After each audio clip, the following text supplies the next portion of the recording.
బంగ్లాలు ఆనాడు బ్రిటిషర్స్ కాలం నుంచి వెళ్ళి లీజుకి ఇచ్చింది. 99 సంవత్సరాల లీజు, 50 సంవత్సరాల లీజుకి ఇచ్చింది. అలాంటి ప్రభుత్వపరమైన భూములు కానీ ఆస్తులు కానీ వాటికి పూర్తిగా సేఫ్ గార్డ్స్ ఇవాళ మళ్ళీ రాష్ట్ర ప్రభుత్వం ఎవరు అమ్ముకునే పద్ధతి కాకుండా దానికి సేఫ్ గార్డ్ చేసేటువంటి విధానం ఎట్లా ఉందని చెప్పి వాటి మీద కూడా మాట్లాడడం జరిగింది. అదేవిధంగా అక్కడ ఈ కంటోన్మెంట్ ఏరియాలో కరోనా సందర్భంలో శానిటైజర్ వర్కర్స్ పెద్ద మొత్తంలో చనిపోవడం జరిగింది. ఫ్రంట్ లైన్ వారియర్స్గా ఇవాళ ఎవరైతే పనిచేసినో శానిటైజర్ వర్కర్స్ కావచ్చు, ఇవాళ మురికిలో పనిచేసే వర్కర్స్ కావచ్చు, వీళ్ళందరినీ కూడా 125 పోస్టులు ఇప్పటికీ నిండకుండా చనిపోయిన వాళ్ళ ప్లేస్లో కంపాషనెట్ అపాయింట్మెంట్ జరగలేదు కాబట్టి వాళ్ళకు ఒకటే విడతగా వాళ్ళందరికీ కూడా ఉద్యోగ కల్పన చేయాలని కూడా మేము చెప్పడం జరిగింది. అదేవిధంగా ఈ కంటోన్మెంట్ పరిధిలో ప్రజలు ఉంటున్నటువంటి అనేక సమస్యలు ఏవైతున్నాయో వాటి పట్ల సమగ్రంగా అవగాహన చేసుకొని వాటికి విఘాతం కలగకుండా ప్రజలకు ఇబ్బంది కలగకుండా ఉండేటువంటి మెకానిజాన్ని ఏర్పాటు చేయాలని చెప్పి కోరినప్పుడు వారన్నారు, మీరు అక్కడ ఉన్నటువంటి లోకల్ ప్రజాప్రతినిధులు ప్రజలతో సంపూర్ణంగా ఇంటరాక్ట్ అవుతాం, మీతో పూర్తిగా చర్చించిన తర్వాత నేను తీసుకుని చెప్పి రాజ్నాథ్ సింగ్ గారు కూడా కూలంగా చెప్పడం జరిగింది. రాజ్నాథ్ సింగ్ గారు కావచ్చు, గడ్కరీ గారు కావచ్చు, అదేవిధంగా అర్బన్ డెవలప్మెంట్ మినిస్టర్ ఖట్టర్ గారు కావచ్చు, అదేవిధంగా రైల్వే మినిస్టర్ గారు కావచ్చు, వీళ్ళందరూ కూడా మల్కాజిగిరి పార్లమెంటుని ఇవాళ అన్ని రకాలు అభివృద్ధి చేయడానికి, అన్ని సమస్యల పరిష్కారానికి మా సంపూర్ణ సహకారం ఉంటుందని చెప్పి వారు చెప్పడం జరిగింది.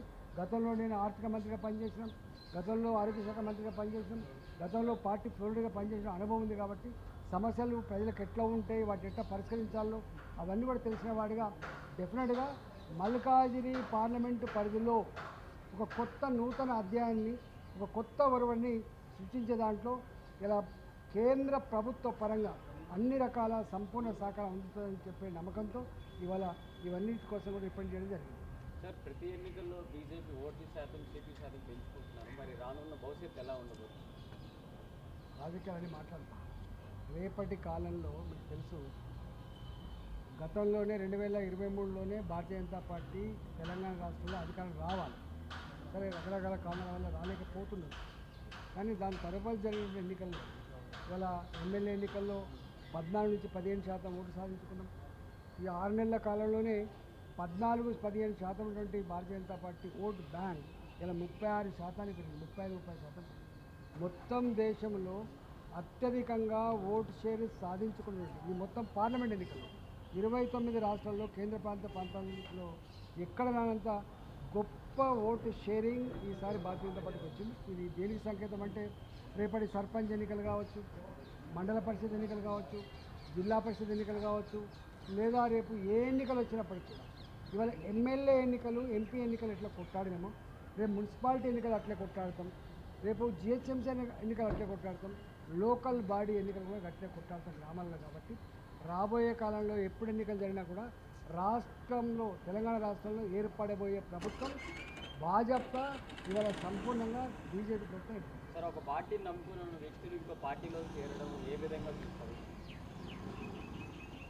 అంటే పొజిషన్లో లేని వాళ్ళు చేయడం ఒక అంశం, కానీ యాంటీ డిఫెక్షన్ లా ఉండిన తర్వాత రాజ్యసభ సభ్యులు కావచ్చు, లోకసభ సభ్యులు కావచ్చు, ఇవాళ లేదా ఎమ్మెల్యేలు కావచ్చు, ఎమ్మెల్సీలు కావచ్చు, యాంటీ డిఫెక్షన్ లా ఉండగా దాన్ని గుట్టదాఖలు చేస్తూ, దాన్ని అపహాస్యం చేస్తూ, దాన్ని అవహేళన చేస్తూ ఈ భాజపా కప్పుకునే పద్ధతి మంచిది కాదు.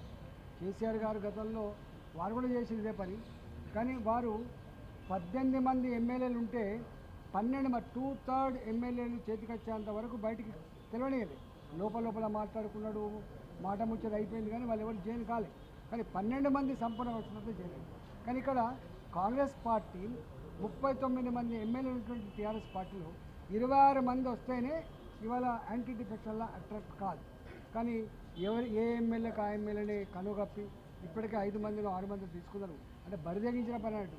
చట్టం ఏం చేస్తుంది, స్పీకర్ మా వాళ్ళే ఉన్నారు, మా స్పీకర్ ఉండగా మీ సభ్యత్వాలు పోవాలని మాట చెప్తున్నారు. ఇది మంచిది కాదు. డెఫినెట్గా చట్టం సుప్రీంకోర్టు ఉంటుంది, హైకోర్టు ఉంటుంది.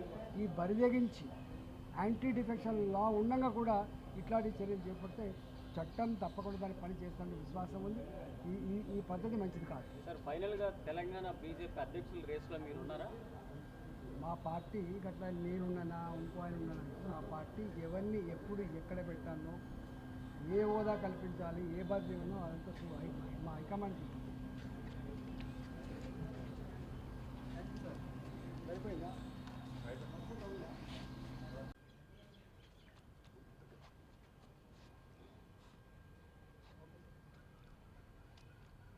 గత 4 రోజులుగా రైల్వే మంత్రి గారితో,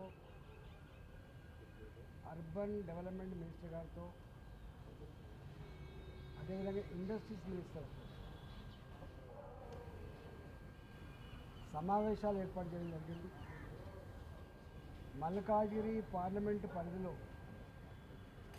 అనేక రకాల పబ్లిక్ సెక్టార్ ఇండస్ట్రీస్ ఉన్నాయి. కొన్ని ఇండస్ట్రీస్ ఏమో గొప్పగా నడుస్తూ ఉన్నాయి, కొన్ని ఐడిపిఎల్ లాంటి హెచ్ఎంటీ లాంటి ఇండస్ట్రీస్ అనేది మూతపడ్డాయి.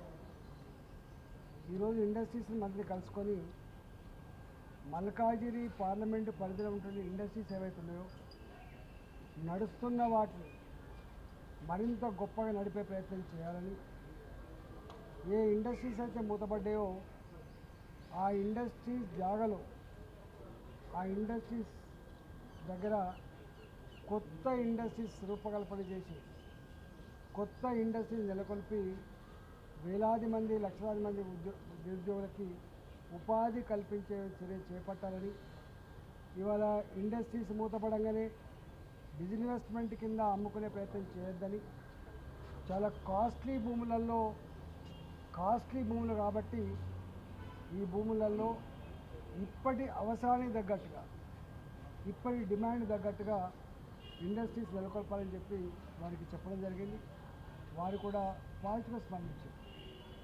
మల్కాజిగిరి పార్లమెంట్ పరిధిలో జీడిమెట్ల ఇండస్ట్రియల్ ఎస్టేట్స్ కానీ, చెర్లపల్లి ఇండస్ట్రియల్ ఎస్టేట్ కానీ, ఉప్పల్ ఇండస్ట్రియల్ ఎస్టేట్, ఆచారం ఇండస్ట్రియల్ ఎస్టేట్ కానీ అనేక రకాల ఇండస్ట్రీస్ నిలయం ఇవాళ మల్కాజిగిరి పార్లమెంట్ కాబట్టి ఆ సాంప్రదాయాన్ని ఆ ఒరవడిని ఇవాళ మరింత గొప్ప కొనసాగించాలంటే ప్రభుత్వ పరంగా కనుక ప్రోత్సాహం ఉంటే ఇవాళ గొప్పగా ఎదిగేటువంటి ఆస్కారం ఉంటుంది. తెలంగాణ రాష్ట్రంలో కరెంటుకు కొదవలేదు, నీళ్లకు కొదవలేదు, మ్యాన్ పవర్కి కొదవలేదు, ల్యాండ్స్ కొదవలేదు కాబట్టి ఇక్కడ అనువైన ప్రాంతం అని వారు చెప్పినప్పుడు వారు కూడా కుమారస్వామి గారు తెలంగాణ పట్ల మరీ ముఖ్యంగా హైదరాబాద్ పట్ల సంపూర్ణమైన అవగాహన ఉంటుంది కాబట్టి వారు పాజిటివ్గా స్పందించడం జరిగింది. రెండవది, మల్కాజిగిరి పార్లమెంట్ పరిధి న్యూలీ ఎక్స్పాండెడ్ సిటీ కాబట్టి ఇక్కడ సిమెంట్ రోడ్ లేక, డ్రైనేజ్ వ్యవస్థ సక్రమంగా లేక ఇవాళ అనేక చెరువులు కుంటలు దుర్గంధపూరితంగా మారిపోయింది. గుర్రపు డెక్కతో, డ్రైనేజ్ వాటర్తో ఇవాళ బోర్లు బావులు కలుషితమైపోయింది. సాయంత్రం అయిందంటే దోమలతో కంపు వాసనతో అక్కడి ప్రజానీకమంతా కూడా నివసించడానికి యోగ్యంగా లేదు. ఇవాళ మేము ఎన్నికల సందర్భంగా తిరుగుతున్నప్పుడు వారు మా దృష్టికి తీసుకొచ్చిన అంశాలు ఏవైతున్నాయో, 1 రోడ్ల వ్యవస్థ, 2 డ్రైనేజ్ వ్యవస్థ, 3 తాగు నీళ్ల పైప్ లైన్ల వ్యవస్థ, 4 డ్రైనేజీ లింక్ కలిపే వ్యవస్థ, 5వది చెరువులలో ఈ డ్రైనేజీ వాటర్ రాకుండా, ఈ మురికి వాటర్ రాకుండా ఈ డ్రైనేజ్ వ్యవస్థను డైవర్ట్ చేసే వ్యవస్థ, ఉన్న చెరువులను నీట్గా చేసుకునే వ్యవస్థ, ఆ చెరువులని ఒక ఆహ్లాదకరమైనటువంటి మంచి సేదతీరే కేంద్రంగా తీర్చిదిద్దేటువంటి ప్రయత్నం. అదేవిధంగా పార్కులు ఏవైతున్నాయో ఈ పార్కులు గొప్ప నిర్మాణం చేయాలనేటువంటి వ్యవస్థ. అదేవిధంగా ఇవాళ సిటీలో అండర్ పాస్లు కావచ్చు, ఫ్లైఓవర్లు కావచ్చు, ఎక్స్ప్రెస్ వేలు కావచ్చు, ఇవన్నీ కూడా సంపూర్ణ నిర్మాణం చేయాలని చెప్పి ఇవాళ అర్బన్ డెవలప్మెంట్ మినిస్టర్ ఖట్టర్ గారిని కలిసి ఇవన్నీ నివేదించినప్పుడు వారు పాజిటివ్గా స్పందించారు. అదేవిధంగా రైల్వే మంత్రి గారిని కలిసినప్పుడు ఇవాళ ఇప్పటికే బొల్లారం ఆర్ఓబి ఎన్నో సంవత్సరాలు పెండింగ్లో ఉంది. వినాయక నగర్ మల్కాజిగిరిలో నేరడిమెట్ నుంచి మల్కాజిగిరి పోయేటువంటి దగ్గర వినాయక నగర్ దగ్గర ఎన్నో సంవత్సరాలుగా శాంక్షన్ కూడా పెండింగ్లో ఉంది. శిలాపాలకాలు వేసినప్పటికీ కూడా అది వెక్కిరిస్తూ ఉంది. అదేవిధంగా నేరడిమెట్లో అండర్ పాస్ కానీ, ఇవాళ వెంకటాపురం నుంచి లయోలా కాలేజీ వరకు ఉండేటువంటి అల్వాల్ ప్రాంతంలో ఒక ఆర్ఓబి కానీ, అదేవిధంగా ఇవాళ ఎంఎంటీఎస్ రైల్వే లైన్ వేసిన తర్వాత నేరడిమట్టి ప్రాంతంలో అల్వాల్ ప్రాంతంలో రైల్వే స్టేషన్ నిర్మాణం చేసి అక్కడి ప్రాంత ప్రజానికానికి ట్రాన్స్పోర్ట్ సౌకర్యం కల్పించే విషయంలో ఇలాంటి అనేక విషయాల పట్ల కూడా వారితో చర్చించడం. వారు ఒకటే మాట చెప్పిండ్రు, సౌత్ సెంట్రల్ రైల్వే జీఎం గారికి మేము ఇవన్నీ పాస్ ఆన్ చేస్తాం, వారితోటి లోకల్గా ఒక మీటింగ్ పెట్టండి, లోకల్గా మొత్తం మీరు ఫీల్డ్ విజిట్ చేయండి, ఫీల్డ్ విజిట్ చేసిన తర్వాత ఎక్కడెక్కడ ఏ అవసరాలు ఉంటాయో ఆ అవసరాలన్నీ కూడా తీర్చే జిమ్మదారి మాది ఉంటుందని చెప్పి వారు క్లియర్గా చెప్పడం జరిగింది. అదేవిధంగా గడ్కరీ గారిని కలిసినాం. ఇవాళ హైదరాబాద్లో కొంపల్లి వైపు కానీ రేపు నిర్మాణం కాబోయేటువంటి శామరిపేట వైపు కానీ నిర్మాణం అవుతున్నటువంటి ఉప్పల వైపు కానీ నిర్మాణం అవుతున్న ఎల్బీ నగర్ ఫ్లైఓవర్లు కానీ ఇవన్నిటి విషయంలో హైదరాబాద్ నగరంలో డెన్సిటీ పాపులేషన్ ఎక్కువ ఉన్నటువంటి ప్రాంతాలలో బిజినెస్ గొప్పగా నడిచే ప్రాంతాలలో ఇవాళ మీరు అండర్ పాస్లు కట్టి గోడలు కట్టి మట్టి నింపడం వల్ల పార్కింగ్ ప్లేస్ కానీ లైవ్లీవుడ్ కానీ ఎక్కడ ఉపయోగం ఉండే ఆస్కారం లేదు కాబట్టి నగరం అందం కూడా చెడిపోయే ఆస్కారం ఉంటుంది కాబట్టి అని చెప్పి వారికి సూచన చేసినప్పుడు వారు ఆర్ఓబిట్ ఎక్స్ప్రెస్ హైవేలు బ్రిడ్జెస్ రూపంలో నిర్మాణం చేస్తున్నటువంటి హామీలో భాగంగానే ఇవాళ ఎల్బీ నగర్ సైడు ఇంకొక 125 కోట్ల రూపాయలు అదనంగా ఇచ్చి ఇవాళ ఎక్స్ప్రెస్ వే నిర్మాణం చేయడానికి కూడా ఒప్పుకోవడం జరిగింది. అదేవిధంగా నేను రాజ్నాథ్ సింగ్ గారిని కలిసాను. రాజ్నాథ్ సింగ్ గారు కలిసినప్పుడు వారు కంటోన్మెంట్లని ఎక్కడికక్కడ ఆ రాష్ట్ర ప్రభుత్వాలకు ఆ జిహెచ్ఎంసీలలో విలీనం చేసే ప్రక్రియ కోసం వారు చాలా వేగంగా పావులు కదుపుతూ ఉన్నారు. కాబట్టి మేము అనేక ప్రశ్నలు లేవనెత్తడం జరిగింది.